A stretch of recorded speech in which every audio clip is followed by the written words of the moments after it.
Today, we continue to look at grades of the position groups with the tight end position. We'll ask the question that was kind of making the rounds on Twitter last night, and we'll just kind of shoot from the hip.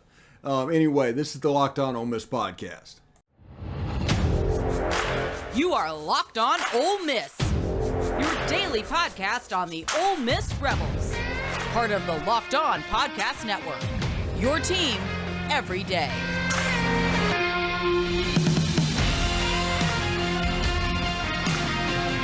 All right, welcome to the Locked On Ole Miss podcast. I'm your host, Stephen Willis, and thank you for making the Locked On Ole Miss podcast your first listen every day. We are free and available on all platforms, including YouTube. So do us a favor and subscribe to the YouTube channel. Hit the bell for notifications of new videos when they post, and of course, upvote the video itself. It will all be greatly appreciated. Thank you for that. And also, once we hit 1,000 subscribers before football season, the Sunday after the Troy game does not count. Before football season, we will be doing what is called post-game live. And we have an Ole Miss legend that's going to participate. We have a high school coach. We're going to talk for about a half hour, whatever's happened. Then you can get on about your day. We don't need 2-3 hours to do it. We just want to make sure everything is the way they should be. Anyway, BetOnline has you covered this season with more props, odds, and lines than ever before. BetOnline, where the game starts. So, let's do position grades right off the top. And we'll do the tight end position, and really it's only two players at this point. The two players that even played a good bit, I think, was Casey Kelly played a little bit, and then Michael Trigg was absolutely dominant, absolutely a special player. So the starting tight end, recovering from an ACL injury last year, came in midseason about the Auburn game, was Casey Kelly, and he was the tight end that was required to play that position. Now, this year is going to look a little different with the advent of Michael Trigg, but Casey Kelly is a solid option as a tight end, especially as a backup tight end. If they ever need to run 22 personnel or 12 personnel, that's exactly what they can do. And like 22 and 12, it's running backs, then tight ends. So whenever that number, you hear the personnel number, it's running backs, then tight ends. So 22 would be 2 backs, 2 tight ends, 12, 1 back, 2 tight ends. That's what I'm talking about there. So Michael Trigg has the ability to be a special player. Now, we have discussed this offense numerous times of how it works, and the 80-90% of the plays are going to be run to the running back, the tight end, or the slot receiver. They're going to be the primaries that are doing that because we run an RPO system, and the middle of the field is where the players are, so that is why they're going to get overused. Not necessarily because they're a talented player, not necessarily because of anything, just that if you want to put a linebacker in conflict, somebody has to be there to take advantage of it. Either the running back or the tight end or the slot receiver. That's what's happening with an RPO system. Now, the outside receivers are always going to have lesser numbers, as we have said, because of that. But 10% of the plays are what I like to call Lane Kiffin shot plays. And they're designed to use the outside receivers in a way to make the free safety think and be worried about them getting behind him, and therefore he can't come up and handle those RPO plays. When Ole Miss gets in trouble is when that deep game is not there and the free safety can sink down and it's like a boa constrictor. The secondary just chokes down, makes those windows smaller and smaller, and not having an opportunity to push him back causes a little bit of trouble. It just does. But that is why our offense looks the way it does. This is going to be all about the tempo. It's going to be all about the RPO.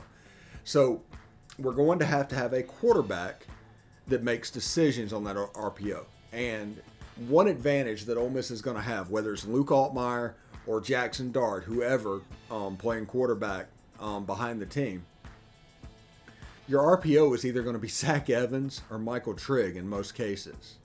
Those are going to be the two ends of the RPO. It's going to be the Zach Evans, Michael Trigg option, and also potentially Jalen Knox, J.J. Henry, Jordan Watkins. Those guys in the slot receiver are going to be in a position to have a big year as well. So you need to understand what we're seeing, okay? It won't be something that's like, oh, we have a problem with the wide receiver position because nobody's ever catching the ball. Well, that's by design. That's by what we do. Understand that if those shot plays aren't there and they don't do a fantastic job blocking, that's a problem. That's the role the outside receivers have in this offense. Just the way it is. Get behind the defense, threaten the free safety, and block your butt off. That's what the outside receivers need to do. And honestly, Braylon Brown, Jonathan Mingo, those guys, they can do it quite well. That's the reason I say we need size out there.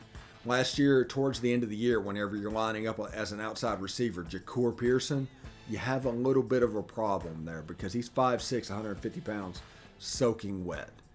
So if you look at Michael Trigg, this dude is potentially an all-SEC level player in year one. And the reason I say that, yes, I know that Brock Bowers is over at Georgia. Yes, I know that Eric Gilbert is coming back to Georgia. But they're probably going to call it. Is not going to be as high. So, sorry about that. So many noise. People coming in here. I tried to silence it. All right. But he's not going to, they're going to split up the numbers. When 50 catches are going to go to tight ends there, and 50 catches would go to Brock Bowers, because of Eric Gilbert, it might be 30 and 20. So the numbers aren't necessarily going to be there for Brock Bowers, although he's an incredibly impressive player. And potentially, last year he was the best player on their offense. But Michael Trigg is going to be a solo type player. He is going to be a weapon. He is going to be targeted. He's going to be looked at. The same thing goes with Zach Evans. Those are going to be the two players that make all of the hay of the offense going forward. So because of that, I expect Michael Trigg to have 70, 80 catches in a year. I think they're going to use the heck out of him. Whether it's Luke Altmyer or Jaxson Dart, it's not going to matter. But he is going to provide a security blanket that is going to be quite good. Now, the trick is that Mike Corral was actually quite good doing over the last couple of years, that Luke Altmyer and Jaxson Dart need to be quite good doing, is the deep ball. Accuracy on the deep ball was going to be imperative. When those shot plays are called, they have to be hit. Because if you don't, the free safety is going to boa constrictor down because, like I said, you have to make him worry about getting beat. And that is going to be the important part of this process. It's going to be really important for this team. And I'm pretty stoked, man. I'm pretty excited about this team and what they can accomplish. Like I said before, this is probably the most talented team in our lifetime.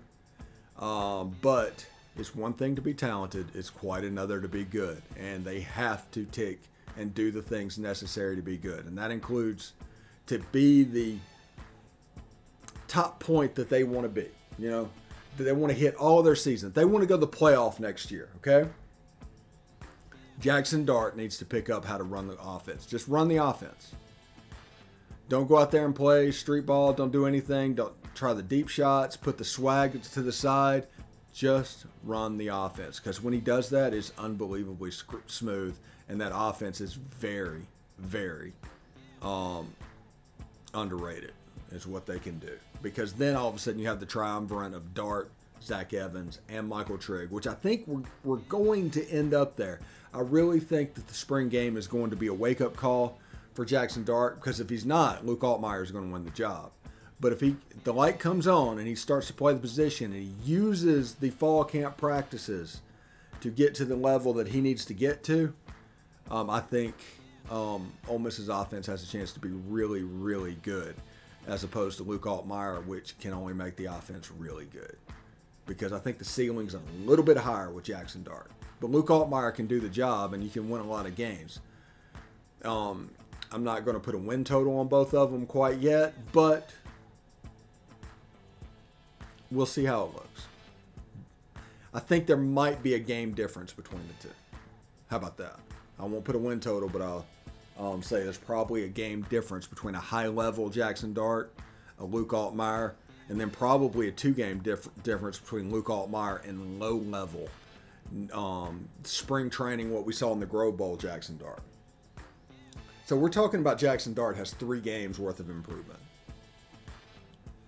But right now, Luke Altmyer is probably 2 wins ahead of Jaxson Dart at this point. So it is what it is.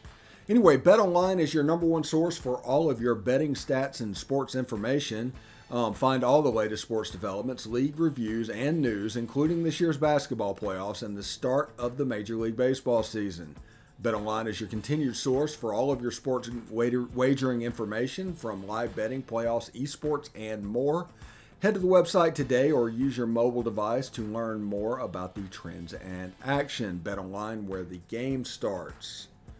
All right, thanks for making Locked On Ole Miss your first listen every day. We are free and available on all platforms. Now for a big announcement, a huge announcement.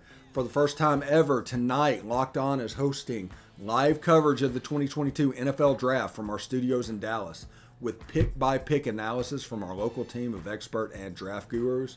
I think I'm going to be on there Friday. I'm not sure. They haven't confirmed that just yet, but I think I'm going to be on there to talk about Matt Corral. Tune in all 3 days as our team guides you through every pick and every trade in real time. It all starts tonight at 7 p.m. Eastern. Available on the Locked On NFL YouTube channel and the Audacity app. So it should be a lot of fun. I'm waiting to see how that goes, but I might be on there for that. And also, we're trying to get our show basically on one of the over-the-top streaming services of a channel, so we might be able to break that to you as well. So this thing is growing like all kinds of crazy. It's pretty neat to see, but there's different ways for you to participate in what's going on. But for the time being, YouTube channel, and we are available on all your local platforms as a podcast. So today I want to talk about this question that I posed on Twitter. And because of that, you have a different look at things. So we'll bring it up here. Here's the question. Would you be okay with every Ole Miss sport besides football being average to below average if Ole Miss football was getting in the college football playoff every 3 or 4 years? Just a hypothetical question, just kind of a junk question. I mean, I just wanted to see what people thought of and to establish thought and to shape the conversation, honestly. And what we discovered is 90 to 95% of people said yes to this. I'll repeat that. 90 to 95% of the people said yes to this. So down below in the comments, answer this question. Would you be okay with every sport besides football being average to below average if Ole Miss football was in the college football playoff every 3 or 4 years? That one. If you can answer that question, because one social media, like I said, is 90 to 95% yes, they'd be okay with that. And the reason I posed this question is I wanted to know, like, my theory was Ole Miss football, or Ole Miss sports fans were 80% football only. They only cared about football. They only wanted to know about football. They were about 10% to 15% Ole Miss football and baseball, and 5% all the other sports. I may be off on this ratio. What I thought was a fairly high number with the football only, I may be off. We may be looking at 90% of the fan base as football only. 7% is football and baseball, and 2 or 3% is all sports at Ole Miss. Now, that tells you where the bread is buttered, and where the NIL money is going to go, where the capital improvement should be. Stuff like that. You can use this information analytically to get to where you need to go. They need to start on football. They need to finish football first before they start on anything else in the capital campaign. B, the NIL money is going to go into football and nothing is going to go into lower sports. So understand, that this scenario that I'm painting on the board, would you be okay with every Ole Miss sport besides football being average to below average if Ole Miss football was getting in the college football playoff every 3 or 4 years? This is a scenario with the fan base that I think is more than acceptable, honestly. Last year, Ole Miss went to the Sugar Bowl. Ole Miss been to the Sugar Bowl twice since 2015. The football program is on the rise. The only thing that slowed them down was the little bit of probationary period. And as we were coming out of the probationary period, Matt Luke was the coach. Everybody blames Matt Luke. Blame the probation. You can't recruit. We signed 2 players from the state of Mississippi in 2018. That's the reason they created the Mississippi Made thing, and it worked. It got us to the Sugar Bowl. So it did work. Could they have done better? Yeah, probably. Could they have done worse? Absolutely. They did the year before. So those guys got the team to the Sugar Bowl. So the question is, would you be okay? And I just started thinking about it, What would Ole Miss need to do to, make it to where there was an emotional attachment to baseball, an emotional attachment to basketball, an emotional attachment to women's basketball? What would it matter? Because at the end, honestly, we're going to be real about this, okay? We're just going to be real about this. The long-suffering fan, if the more you suffer, the better fan you are, is stupid. It's absolutely ridiculous. You should not suffer to enjoy a sport. If it causes you pain, if it causes you heartache, if it causes you hurt, you're not doing this right. Ole Miss football is supposed to be fun. If you build up a prison or set an expectations or react to it in a certain way that makes it to where it is not fun, then you lose. It's not anything on them. It's going to be on you. But looking at this over and over and over again through NIL, through capital campaigns, everything, football needs to be first. I honestly say football needs to be only. The money that is spent needs to be on football, not basketball. I think the pavilion was needed, but it was probably a waste of money. I think Swayze Field improvements have been needed. It was probably a waste of money. When that money could have gone to Vaught-Hemingway Stadium and set it up earlier to a better situation to handle what is coming. We will talk in the next segment about what is coming to college athletics, because it's an underrated, important thing. Again, people want college sports to be like it was in 2008, 1995, the way it's always been. That doesn't exist anymore. And there's a disturbing trend with attendance that these monster stadiums, they're going to struggle, and they're just going to have to start downsizing pretty quick. But they've got these monstrous structures up now. They kind of are what they are, and they might be able to change it around a little bit, but at the end of the day, they have monstrous structures. Vaught-Hemingway has a chance to do what they need to do. The irony is, the perfect size stadium would have been Vaught-Hemingway Stadium in 1992. It didn't look good and needed all the amenities, but as far as attendance goes, that was probably the perfect size for what is coming. Because let's just be real about this. You can stay home and watch a game in 4K now.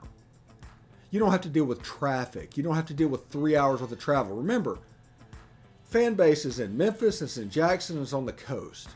Those are the 3 hubs. Not one of them is less than an hour's drive away. Let's just be real. Oxford, Mississippi is kind of in the middle of nowhere. It's hard to get to. So they're going to be affected more than other places might be when it comes to attendance. Now, are they going to sell out every now and then? Absolutely, without a doubt. Are they going to sell out consistently? I don't think they are.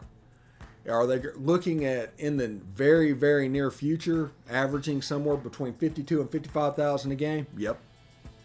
Absolutely the case. Is that going to go down? Probably. Is it Ole Miss's fault? Not a bit. See, Ole Miss basketball, people talk about attendance. If it's not an event, Like, Ole Miss baseball has done a good job of being essentially a spring grove. That's why the attendance does not falter. As much as you hear about Mike Bianco and everything going on, the attendance does not go down because they've made it into a spring grove. You can go there, you can cook some food, you can grill out, you can drink some beer, you can talk to your buds. Oh, and there's a baseball game going on, and usually the team's pretty good. That's the reason that works. In basketball, they don't have anything like that.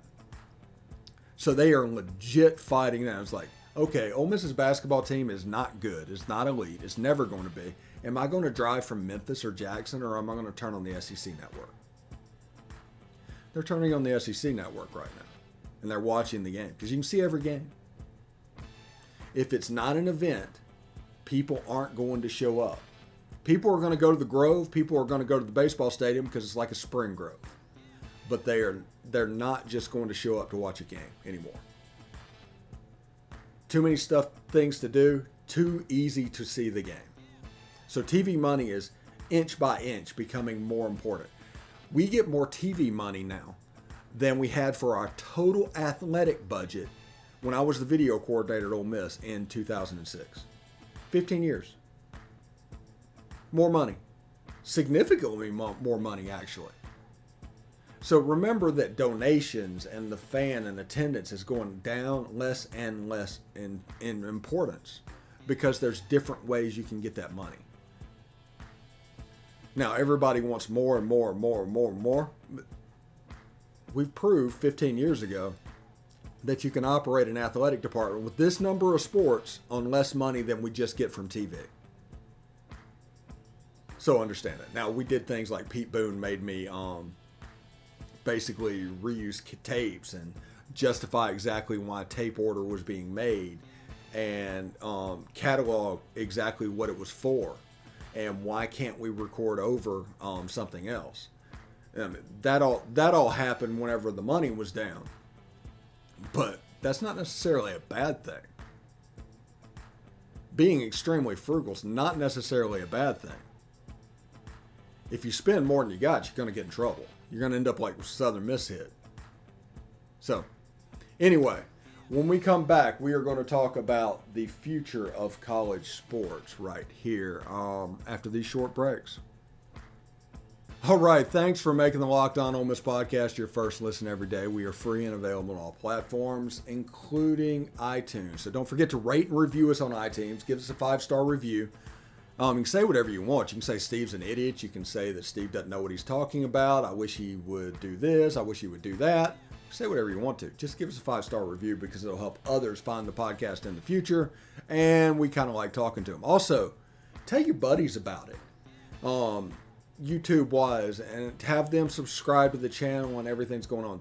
Talk about that. Evangelize the Locked On Ole Miss podcast and do that as we improve the number of places you can watch it or see it and all of that. Do all that. And also, I want to say congratulations. I got 3 intern requests over the course of the last week. So we're obviously making an impact.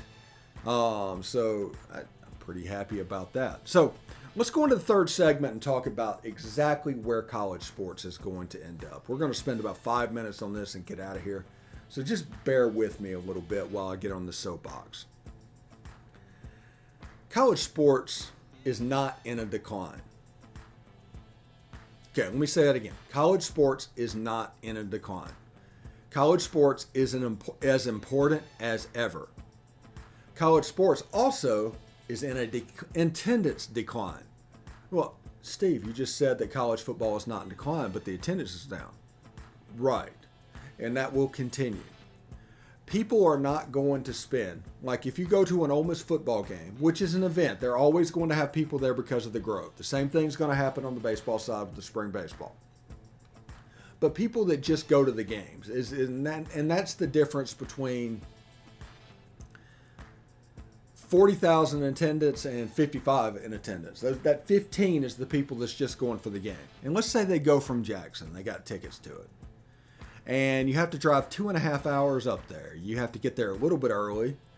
Let's say an hour early. You spend 3 hours at the ball game, and then you do 3 hours. It's It's a 9-10 hour commitment. That's my point. Now, you can cut on the TV and watch the whole game, get a better experience than you can in the stadium, see more of what's going on. You always have 20 rows up, 50-yard line seat shots of the play. If you're not sure what happened, somebody is right there to tell you that Zach Evans just scored that touchdown, or Trey Washington made that interception as a surprise player, or there's Ashanti Seastrong. Attendance and going to the game. I don't think there is an event. This is the key. I do not believe there is an event that can cut this off, that can stop this. So, understanding that, does Ole Miss need to make an event? Yes, they probably do. They need to do that. I expect ticket prices to continue to go up because the people that go to the Grove and go to the game, they want to milk them for as much as work. I mean, just is. I'm sure Keith Carter is going to find a way to get that money regardless, because they also have to pay for basketball, and they also do not have to pay for baseball because they've made that into an event.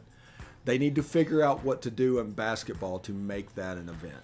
But who's coming up there at 8 o'clock at night on a Wednesday night or a Tuesday night? Who's driving 2 hours from Jaxson to see that? You don't have time to do that.